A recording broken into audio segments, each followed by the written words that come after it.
La 4G Batelma vous présente Ni Vavao.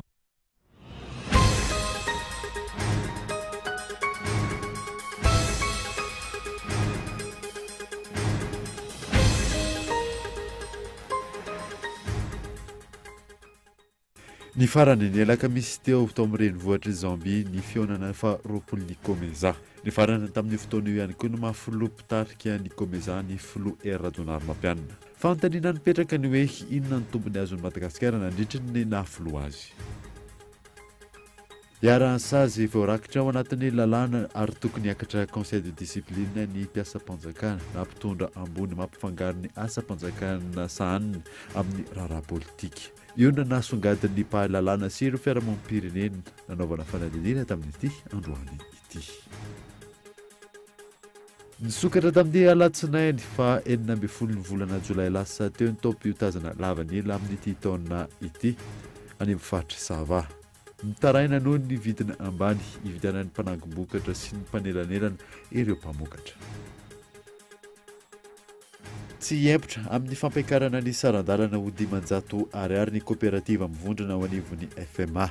Namafisany teo anivon'ny Sampandrara misahana ny fitaterana sy ny fifamezivezena an-tanàn-dehibe fa tsy maintsy ho entitra ny fanaramaso sy ny fampiarana ny boky nanaikitra ho an'ireo kooperativa ireo.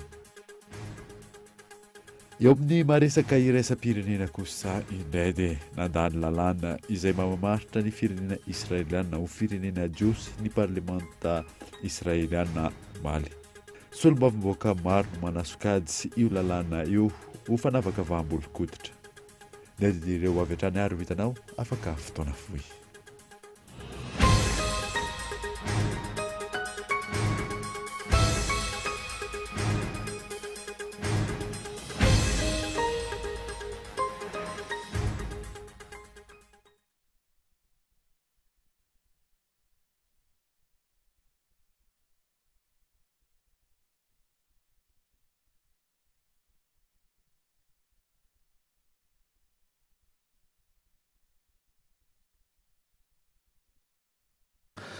Ankafaliana indray tompoko lasy sy tompoko vavy ny tsy dia nainy tokantranonao amin'ny ity alina ity fotoana ny vaovao eto amin'ny Kolo TV ka manasanao ary anaraka izany hatramin'ny farany anomboantsika ny vaovao amin'ity alina ity teny farany ny alakamisy teo taon'ny renivohitra Zambie ny fionambe faharoapolo ny Komeza na ny marché commun pour l'Afrique orientale et australe. Farany tamin'ny fotoana io ihany koa ny mahafiloha mpitarika ny Komeza ny filoha Rajaonarimampianina. Fanontaniana nipetraka ny hoe inona ny tombony azon'i Madagasikara nandritra ny nahafiloha azy.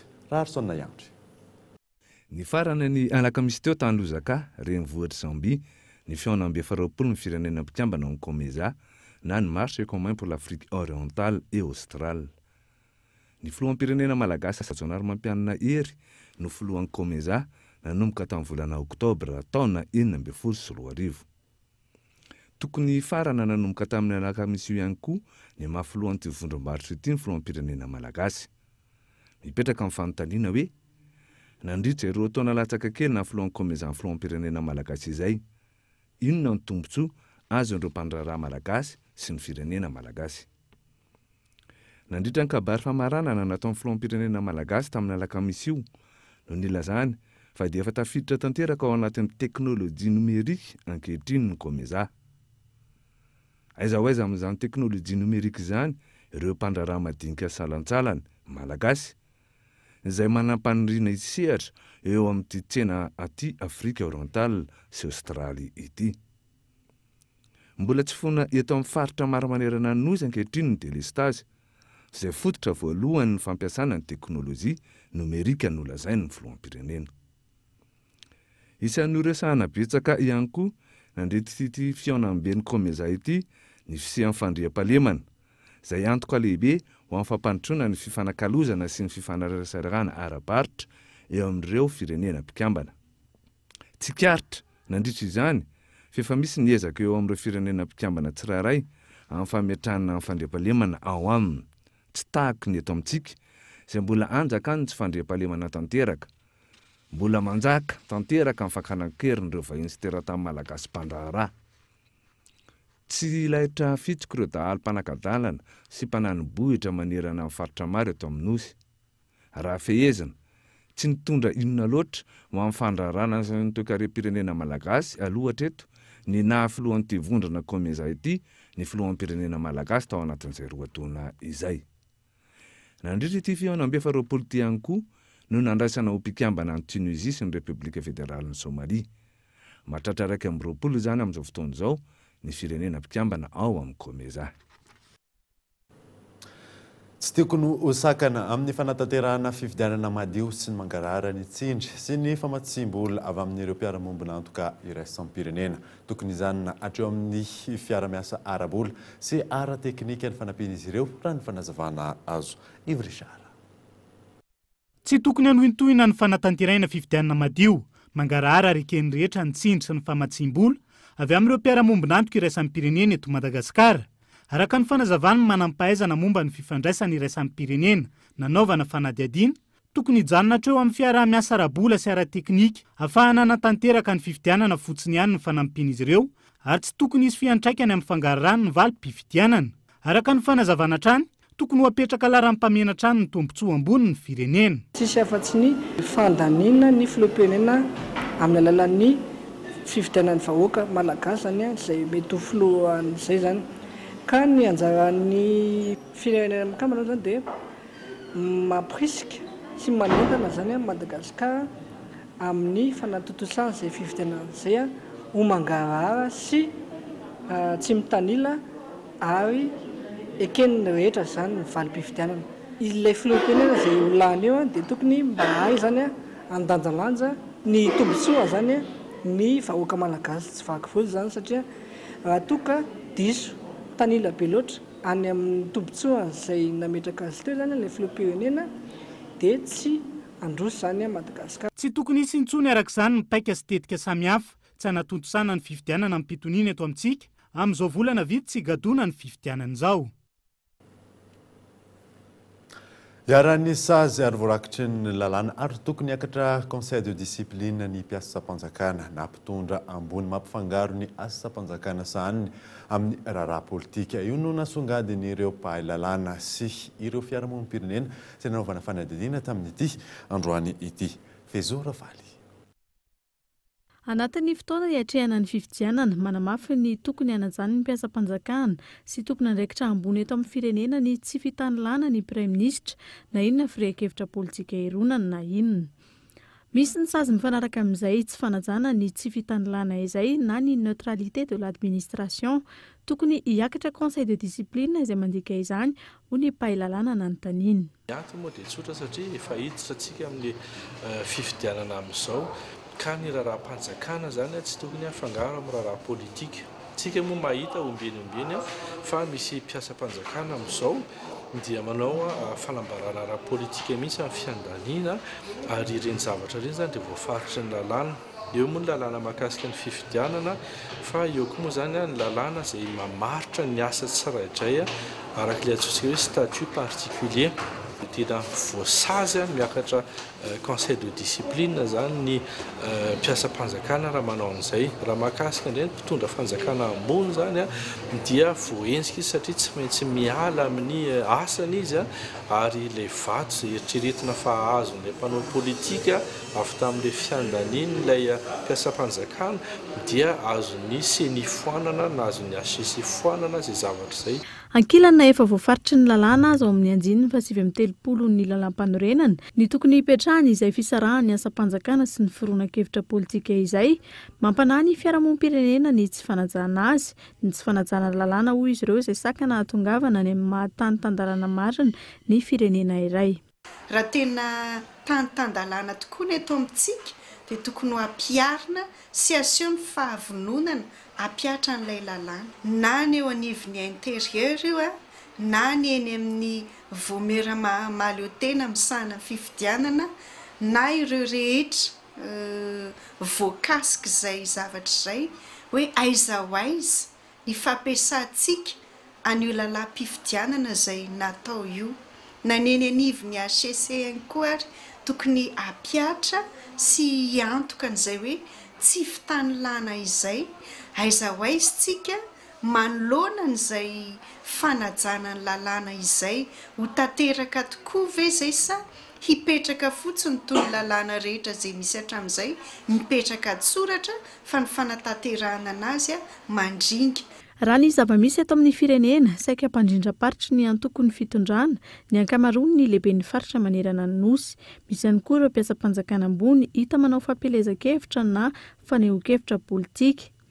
Raha tsy ahivina nefa ny andiny ny 730 amin'ny lalam-panorenana dia milaza fa iantohan'ny fanjakana ny tsy fitanilana ara-politika ny mpitantana, ny miaramila, ny eo anivon'ny fitsarana, ny polisy-pirenena ary ny fanabeazam-pirenena.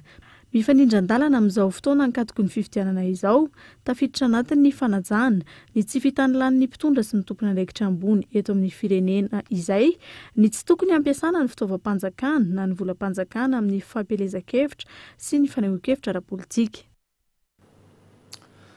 Tokony ho hita taratra amin'ny fampandehanana sy ny fitantanana ny firenena ihany koa fa tokony miavaka ny andraikitra ara-pinoana sy ny andraikitra ara-panjakana. Izay nambaran'ireo mpisehatra ara-politika sy ireo fiarahamonina sivily ary ny tompony andraikim-piangonana nandritra ny adihevitra izay nitanterahana tetsy Antaninarenana ny tolakandro teo. Fezora falatra. Tsy tokony hitsabaka amin'ny fitantanan-draram-panjakana ny tompony andraikitra ara-pinoana. Tsy tokony entina miliviliana ny vahoaka ny fivavahana. Izay no fanehoan-kevitra nisongadina nandritra ny vela-kevitra na rahina ady-hevitra mikasika ny tsy fifangaroan'ny raharaham-piangonana sy ny raharaham-panjakana na ny laïcité de l'État. Hatreto anefa tranga tsy hita taratra eto amin'ny firenena izay tsy fihavahana resam-pinoana sy ny raharaham-panjakana izay raha ny fanazavana. Antony ilana ny ady-hevitra sy fampahafantarana izany. Zany zavatra zany dia nanomboka tany amin'ny fahampanjaka mihitsy.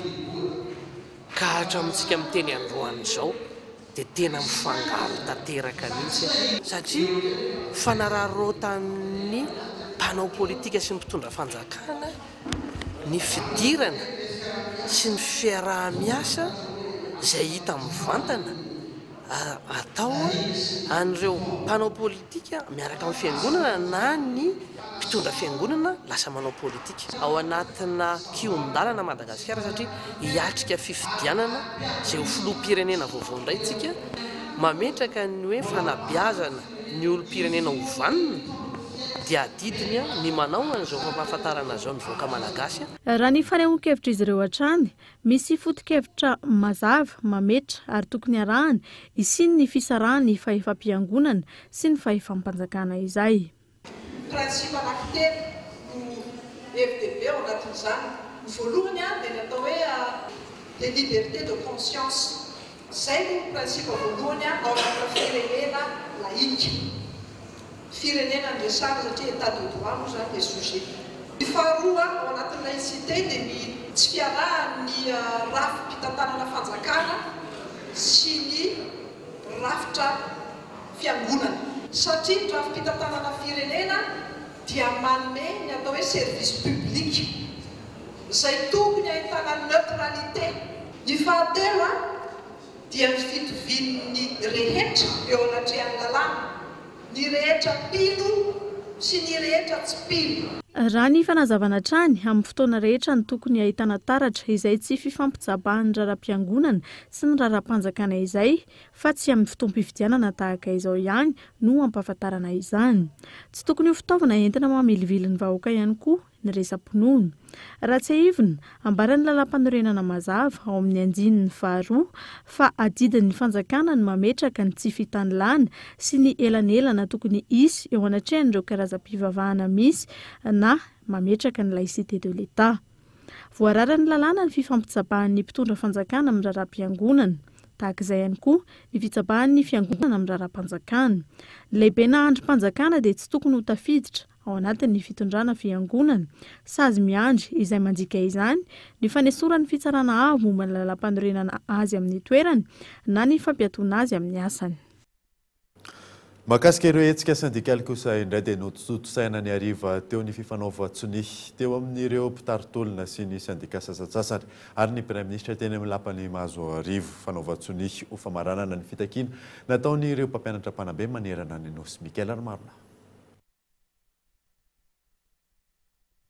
Notontosaina ny hariva teo ny fanaovan-tsonihy teo amin'ny mpitarotolona teo Antanimbaronandriana, ny syndika vitsy, ny solontenan'ny ministeran'ny vola sy ny teti-bola Nisy olo tena ny ministeran'ny fanabeazam-pirenena, ny ministry ny asa-panjakana teny amin'ny primature niarahana tamin'ny prime ministre. Natao izany ho fanatsarana ny fitokonana hoy izy ireo. Tafiditra tao anatin'ity fifanarahana ity araka izany ilay vola 5,4 ariary izay aloha amin'ny volana oktobra ho avy izao. Nanambarana nandritra izany fifanaovantsy ny fifanarahana izany ny prime ministre fa ireo ihany no azo atao aloha amin'ny fitakian'ny mpanabe.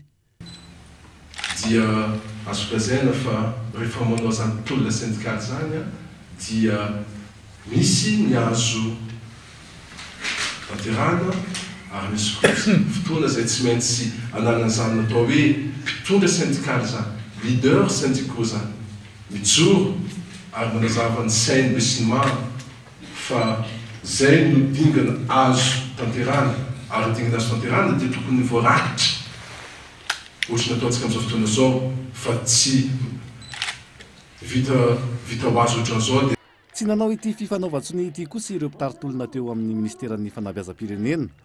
Fifanarahana ary fanomezana toky no nampanantenain'ny Drain'Analamanga sy ny mpitarintolona samihafa izay nitarika ireo mpanabe teny an-tanimbarinan-driny ny amin'ny fitakian'ireo mpampianatra. Tsy izay anefa ny zavantranga raha ny fanazavan'ireto farany fa nahatsapa ho voafitaka izy ireo. Tamin'ny fanambarana nataon'ny Drain'Analamanga, ny Sisco, ny Zapy, ny taletsekoly vitsivitsy ary ireo mpitarintolona teny an-tanimbarinan-driny. Zahay an-tanimbarinan-drina zany dia natsiaro diso fanantenana tanteraka tamin'ny fitakiana izay nitaritin'ireo mpitarika ireo. Ka miantso zany zahay eto, miantso ny mpampianatra rehetra mbola tsy hiverina an-tsekoly satria voafitakitsika. Inona tamin'ny fitakiantsika moa mba voaray. Nisy ve izy zao mpondekaisiny 0 ariary tsy nisy tamin'ny fitakiana fa ry zalahy nahazo vola dia novonono ny tolona. Ka miantso zany eto ny mpampianatra mba tsy hiamotra amin'izao fitakiana izao. Eto koa zay mamiafatra anao monsieur le Drain, nanangan-tanana ianao teny an-tanimbarinan-drina hoe tsy hanao fanambarana raha tsy iraisana miaraka amin'ny mpampianatra. Maninona moa ny ataonareo any amin'ny conférence de presse ilay fanambarana fa tsy teo an-tanimbarinan-drina ny arahana. Noho izany matonareo mailomailo mahamana misy zavatra nataonareo tao. Ka miafatra aminay monsieur le Drain dia ianao namitaka anay ianao ka tsy mendrika tsony ianao zany hitantana ny Drain'Analamanga. Zay tao tambarinandrina dia tonga tao aminay monsieur le Drain nilaza hoe raha misy ombina vary dia raha anay mihinana. Ka zao nahazo tonga tao zahay nikatona ny vavahady. Nefa zay na zany ary tsy makivy satria nampananganina zareo tanana kavanana zahay hoe miozina hatramin'ny taranaka tsisy mivanona raha mivadika amin'izao tolona izao zahay. Ka tsy zahay no nivadika fa ianareo no nivadika ka engany mba tsanody amin'ny taranaka fanamandimbinay ny fananganareo tanana nampanaovanareo anay izy nareo mpitarika ao tambarinandriny zany. Fanerenan'ny mpampianatra avy hatrany iny fanambarana omaly iny ary fiarovantsezan'ireo mpitarika vitsivitsy hoy ireo mpitarika ny tolona avy ao amin'ny ministeran'ny fanabeazam-pirenena. Efa fantatra efa ela fa ny tompona ndraikitra dia tsy tokony hitarika fitakiana. Ny fahitanan'ireny dia efa fantatra fa fiarovana seza na fitadiavana tombotsoa ambony seza izay fananana. Vao marina izany omaly fa manery ny mpampianatra eto Analamanga ary ny eran'ny Madagasikara hiverina an-dakilasy ireo tompona ndraikitra eto amin'ny faritra Analamanga.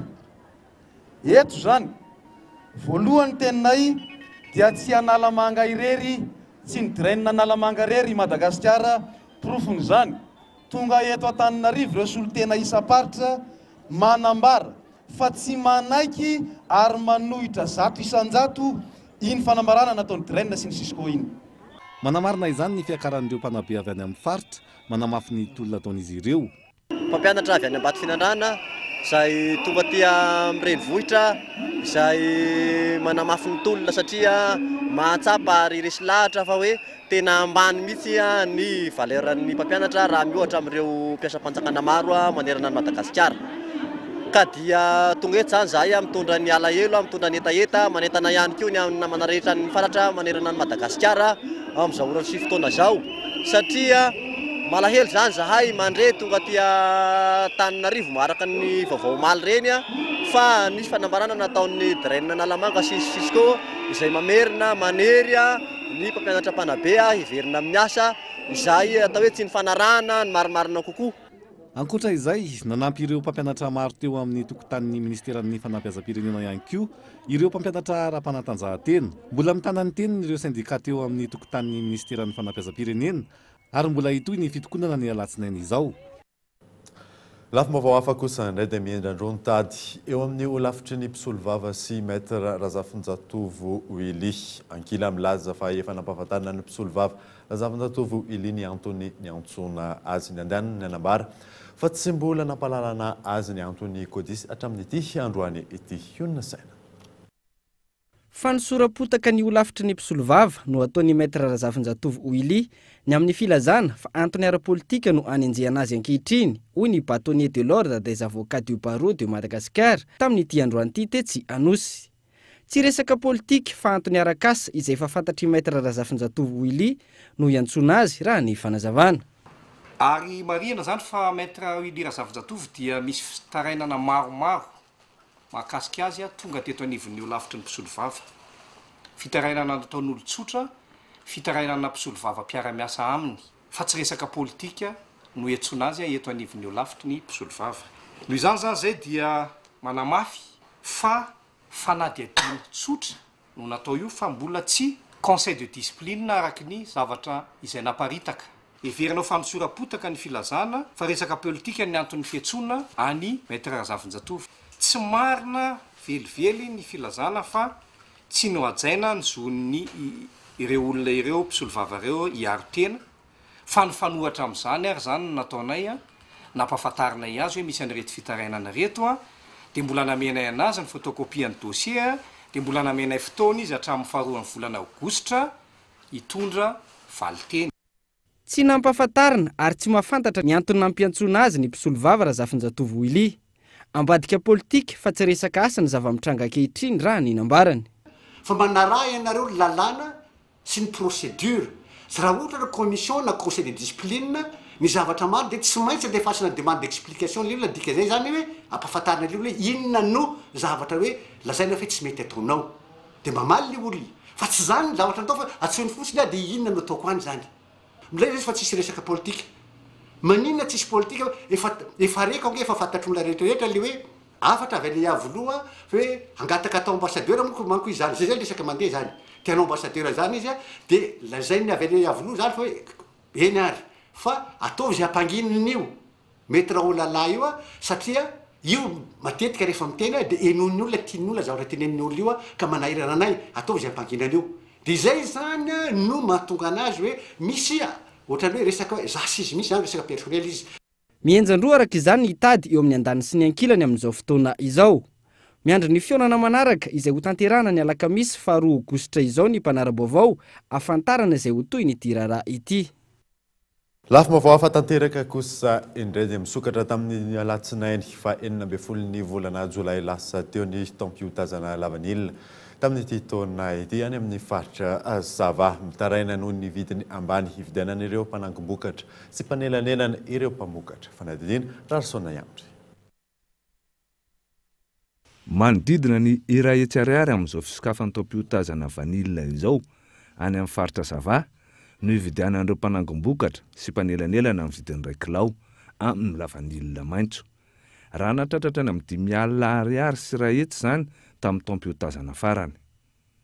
Mihevitra ireto mpamokatra ireto fa tokony ho any amin'ny 2 hetsy ariary amin'ny vidiny 2 kilao amin'izao fiandohan'ny fotoam-pitohazana izao. Miovamova be ihany ny vidiny lavanilina efa voakarakara eny amin'ny tsena iraisam-pirenena nanomboka amin'ny faramparany taona 7.2 satria dia nitombo 7 eny ny vidiny ka natratratra any amin'ny $700 amerikana ny 2 kilao. Raha 400 ka hatramin'ny $30 amerikana zany ny taona 3.2 araky ny fanadihadiana nataon'ny BFM Business. Niteraka olana teo anivon'ny fiarahamonina teto Madagasikara ihany koa ny fiakaran'ny vidin'ny vanilina teo amin'ny tsena iraisam-pirenena satria dia maro nangalatra amin'ny vanilina mbola tsy masaka teny am-potsiny na tonga ireo fitsaram-bahoaka maro tany amin'ny faritra betsaka ity voly fanondrana ity. Raha nanatona tompona ndraika teo anivon'ny ministera amin'ny varotra sy ny fanjifana mpanao gazety eto amin'ny Kolo TV FM tamin'ity androany ity dia nanambara ny tompona andraikitra tao fa tsy maintsy manao fangatahana aloha mpanao gazety ka rehefa mahazo fankataovana avy amin'ny ministra vao afaka manome vaovao momba ity resaka vanilina ity ny tompona andraikitra isan'isany amin'ny masaripady ity resaka ity hoy hatrany ity tompona andraikitra tafaresaka tamin'ny mpanao gazety ny Kolo TV FM androany ity. Raha tsy ahivana eo amin'ny 540 taona isan-taona eo ny vokatra vanilina maneran'izao tontolo izao. Madagasikara sy Indonezia ny firenena tena mpamokatra vanila betsaka indrindra eran-tany.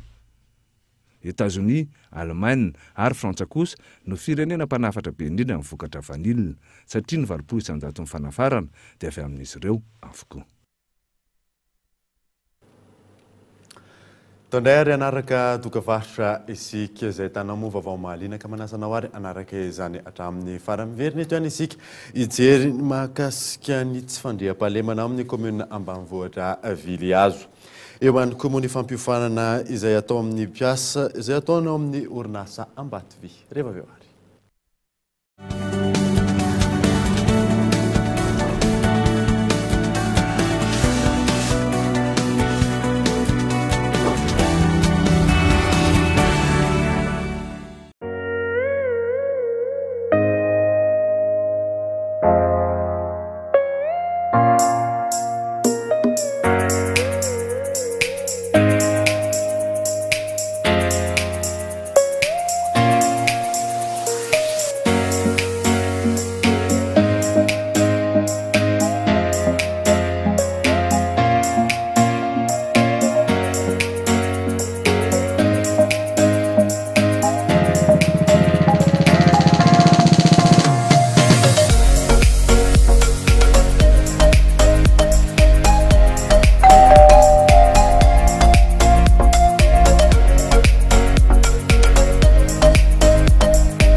Profite des bonus sur les offres Telmanet. Tape le dièse 322 étoile 8 dièse. Telma, safidika numéro 1 malagasy.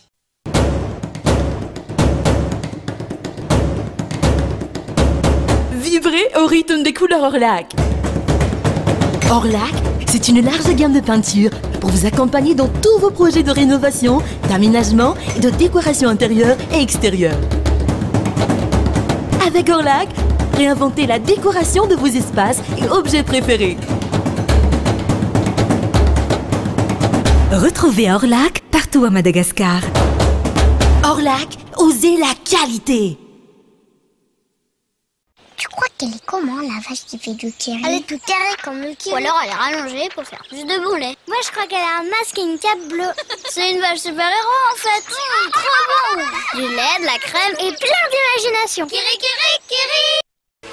Club Tassam, Manoucha Wansija, Réalité Wangour, première édition, 3e manche, championnat de Mada, Liverpool, Liverpool, Liverpool Soleil, Liverpool Souarivu, et Talocha Mangourou, Panouan, Fanalamang, Essa, FSM, partenaire, Région Alocha Mangourou, Orange, Fima, Bézansan Hotel, Corridor, Copima, Souatrans, Transmangour, Restaurant Telsour, Karenzi, Réalité Wangour, première édition, Liverpool, Liverpool Soleil Wapsau.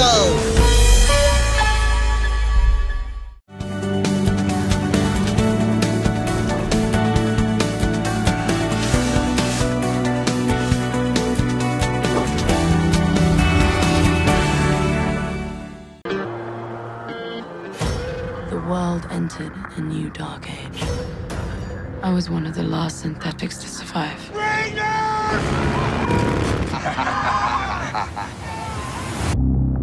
Wake up.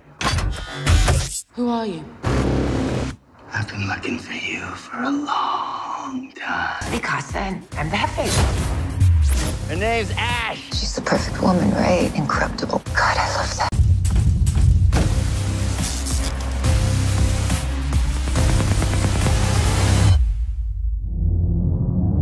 Why did you save me?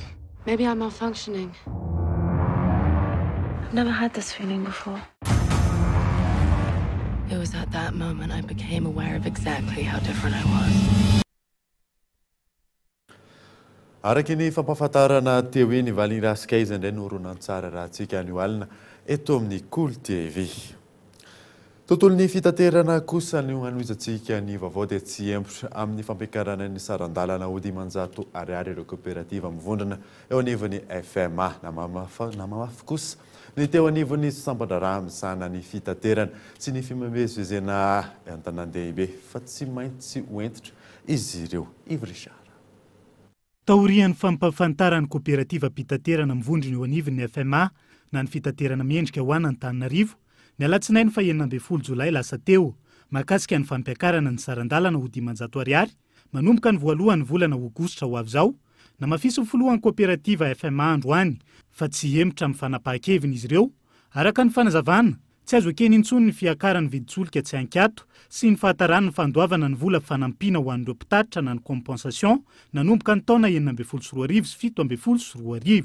Noho ny antony fahatsapana fahasahiranan'ny mpitatitra manoloana ny sondrobidan'ny solika izay mahatratra 430 amin'izao fotoana fisondrotam-bidan'ireo piesy isan-karazany koa pneumatika sy ny filtre sy ny menaka sy ny samihafa rehetra eo ihany koa ny embouteillage izay iainanay mpitatitra mandavanora izay mahatonga fa tiantoka be ho anay satria miena ny fafahana mivarotra amin'ilay servisy lasa miena be ny toro vita miena toro roa toro ray sy tapany isan'andro ny vokatr'ilay fiakaran'ny solika moa zany dia efa mahatratratra ny amin'ny 900 isan-jato ny vola miditra efa lany ividianana solika avokoa isan'andro.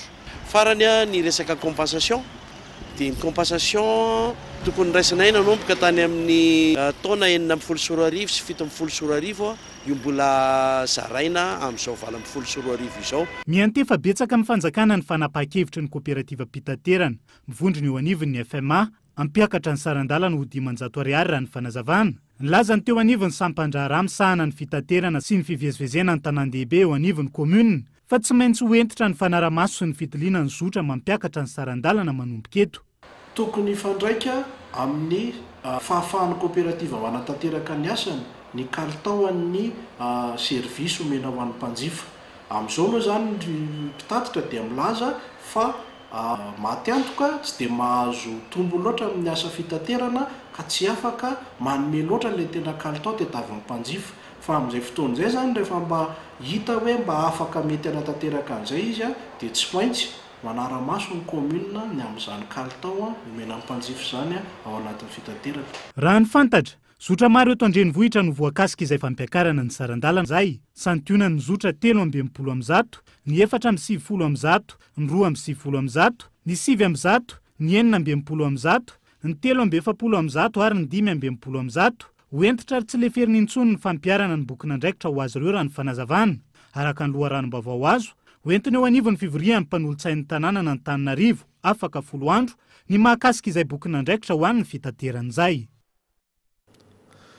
Mandry tsy lavy loa kosa ireo mponina ao amin'ny distrikana Varandrano indrindra ao amin'ny commune ambanivohitra Velihazo Antony izamony fisian'ny tsy fandriam-pahalemana saika isan'andro hoy ny ben'ny tanàna any an-toerana. Albertin Ramelarivo. Tsy ny any amin'ny faritra ivelana Antananarivo ihany no hitrangana tsy fandriam-pahalemana eto Madagasikara amin'izao fotoana izao. Miaina izany saika isan'andro ihany koa ny ao amin'ny distrikana Varandrano indrindra ny ao amin'ny commune ambanivohitra Velihazo.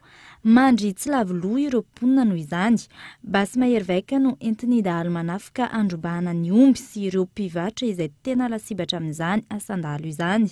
Tsy ampy ny fitaovam-piadian'ny mpitandro ny filaminana ka antony mampirongatra ny asandalo izany raha ny nambarany ben'ny tanàna ny commune Velihazo. Efa nisy sehon-javatra fanafiana tapiadina tamin'ny 30 jona teo 30 jona teo zany tao apataka teto Sabotsykely tetsy Tongolona ary dia nahazoany vola 5 alina moa tany apataka 3 alina sy 10 metsy teto amin'ny Sabotsykely tao Katin'ny commune teto fa tao Tongolona zany voatorabato le dalo dia vaky tady ary nisy fotoana moa nilazana fa ho avy dia tia ny dalo tamin'ny 2 Jolay 2022 teo dia niantso ny gendarmerie tao Sabotsynamena zay sy ny polisy ao Sabotsynamena ary dia niezaka hatrany amin'ny fampitana tany amin'ny commandant de compagnie Tanaville dia tonga nanao route be ary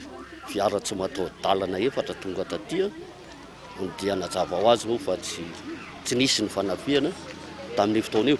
Na izany na tsy izany ny fanirianay dia isy poste avancé ary manana trano moa zay ato fa tsy haiko izy io na ho ara-dalàna amin'ny fanaovana an'izany na ny fisiany zany poste avancé zany fa ezaka itandrona ny fandriampahalemana zany dia ezaka mihitsy nisinny gendarmerie eto amin'ny commune ambanivohitra Viliazo. Tsy mety voafeny fitondram-panjakana hatramin'izao ny resaka fandriampahalemana. Ankoatr'izay tsy mifanaraka amin'ny isan'ny mponina ihany koa ny isan'ny mpitandro ny filaminana. Mivangongo eto andrenivohitra ihany koa ny ankamaroan'ireo mpitandro ny filaminana. Eto Madagasikara mpitandro ny filaminana iray ho an'ny olona 3,000, raha toa ka mpitandro ny filaminana iray ho an'ny olona 500 eo no tokony izy. Manome lanja manokana amin'ny fampiofanana ny mpiasan'ny orinasa Ambatovi satria tombony lehibe ho amin'ny orinasa eo amin'ny famokarana izay ataony moa ny fananan'ny mpiasa mahay sy mahomby amin'ny andraikitra izay sahany fanendena. Mivelatra amin'ny sehatratra rehetra misy eo anivon'ny orinasa Ambatovi, manomboka amin'ny lafiny teknika, ny aroloza sy ny fahasalamana, ka hatrany fitantanan'ireo fandaharam-pampiofanana sy fanamafisana amin'ny fahaiza-manao ny mpiasa ny orinasa ao Ambatovi. Tanjo amin'ny fampiofanana amin'ny leadership ohatra, ny hanomanana ireo mpiasa malagasy handray andraikitra ambony ary solitoerana ireo teknisianina vahiny any orinany. Ambatovi dia mikarakara koa andreo mpiasa ireo amina sehatra ambonimbony amina poste ambonimbony na responsabilité mivelatra kokoa dia izay no mahazava-dehibe ny formation leadership eto Ambatovi ahafahany miakatra tsikelikely amin'ny sehatry ny asa amina poste responsabilité eto Ambatovi ary rehefa avy eo dia misolitoerana andreo vahiny izay misy eto Ambatovi zareo moa mazava ho azy miezaka koa mizara ny fahaiza-manao amin'ny mpiasa malagasy. Natsangana koa ny centre de formation d'Ambatovi tamin'ny taona 2014 hanofanana ny mpiasa, hampandehanana ny usine sy kojakojana ny milina ary ny fitaovana rehetra moa ny tanjon'izany. Ny voalohany angambany noho ny teknôlôjia izay ampiasaina Ambatovi, izay teknôlôjia efa avolenta ilay izy ary ilaina olona sy tena hoe mahavy tanteraka an'izay resaka hoe teknôlôjia avolenta izay. Faharoa manaraka an'izay iarahantsika malala angambany ny tsy fampina eo amin'ny fiofanana izay misy eto Madagasikara. Be da be ny formation izay mentsika na any amin'ny université na any amin'ireny institut ireny na eny amin'ny lycée teknika koa raha mbola misy. Tsy ampy nefa ny matetika dia eo amin'ny fandraisana ankizy anjara amin'ny fanaovana pratika ka izay no imasoana zany bebe kokoa aty amin'ny centre de formation Ambatovi. Ny théorie mety hoe safona angambany ambavarano hoe inona zavatra tokony jerena, rappel kely no atao fa ny tena ho atao zany dia manao an'ilay resaka hoe pratika zay. Isan'ireo mpianatry ny école supérieure polytechnique d'Antananarivo teny Vontovorana ny anatra asa tao Ambatovi fa efa voaray mpiasa ankehitriny raha koto malala ida olon'irina. Betsaka ny ingénieur fa ny asany raha eto Madagasikara dia tsy mifanaraka amin'izay mihitsy matetika ny poste azo fa ny anakiro ny azo lazaina zany rehefa tato Ambatovi hoe asa mifanaraka tamin'izay hoe maha-ingénieur anazy zay le izy ao anatin'le poste zany satria zavatra efa nataoko nandritra ny stage ihany zavatra no ataoko amin'ny asa dia tsy dia nisy hoe zavatra nanahirana be intsony fa moa koa sady miasa misy zavatra ianarana foana za mahazo misy formation atao online foana koa za dia misy sady miasa zany manao formation. Iray amin'ireo tombotsoa entin'ny fisiana Ambatovi eto Madagasikara ny fampitana ampiasa malagasy ireo aira avolenta ampiasaina amin'ny famokarana nickel sy cobalt ao amin'ny orinasa Ambatovi.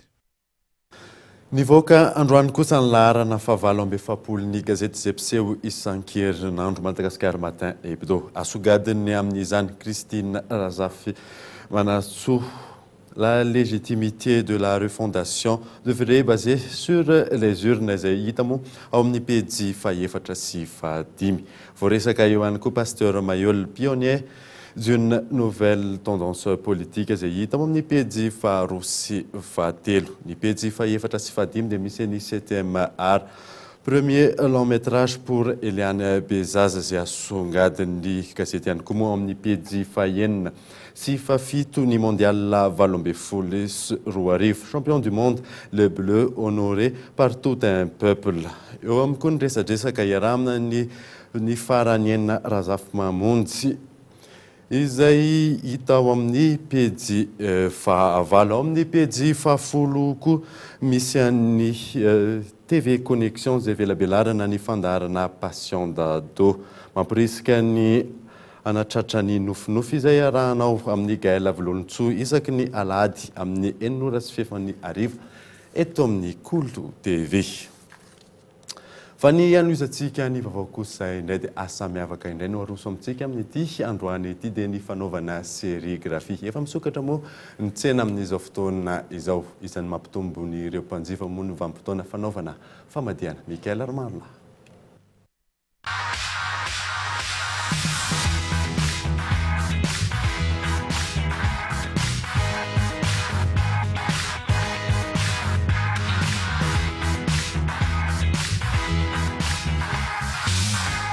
Asa iray efa maro manao ny fanaovana sérigraphie eto amintsika.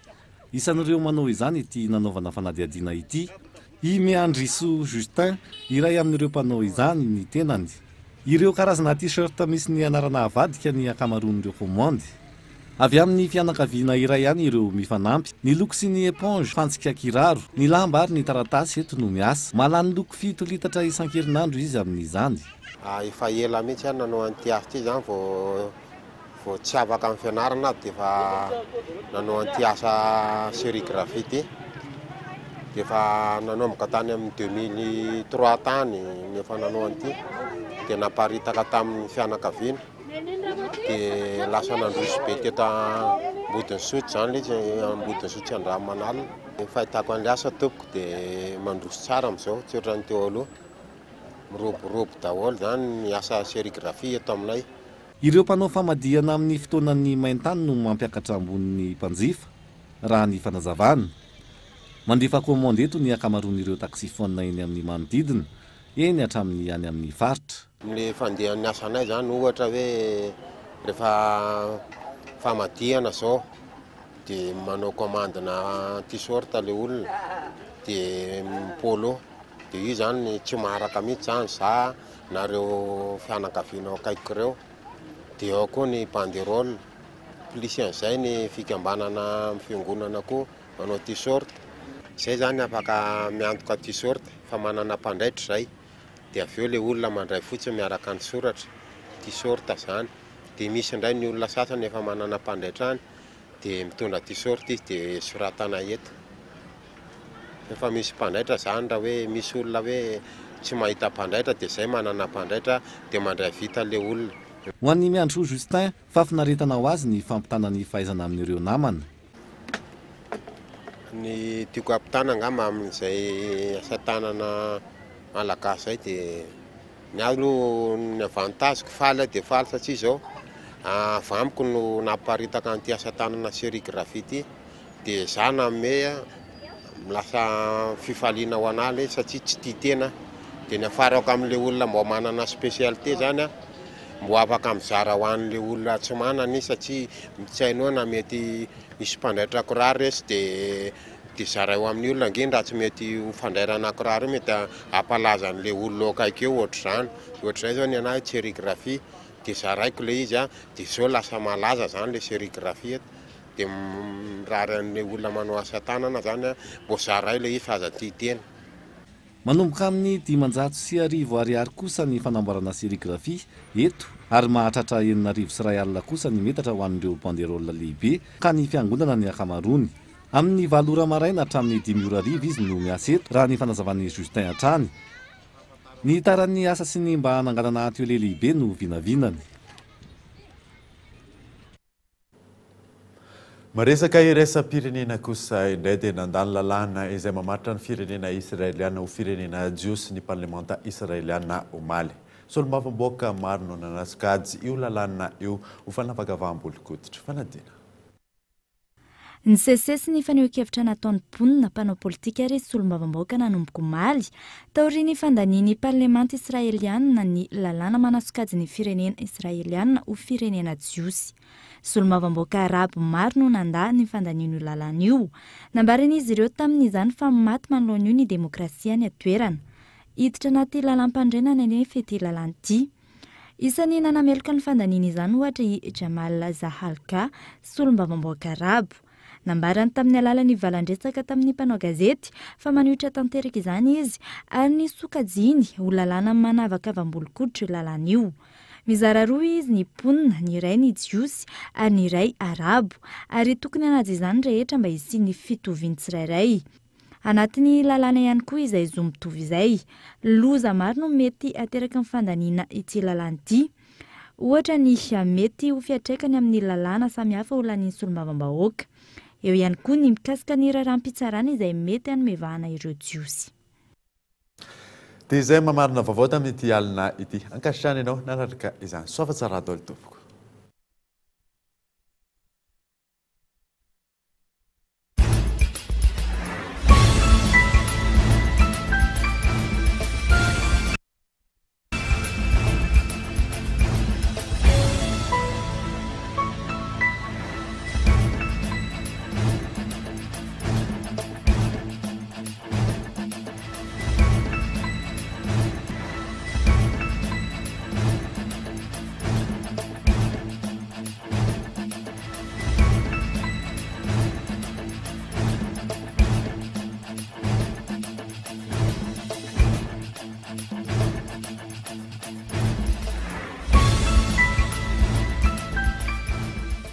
La 4G by Telma vous a présenté Ni Vavao.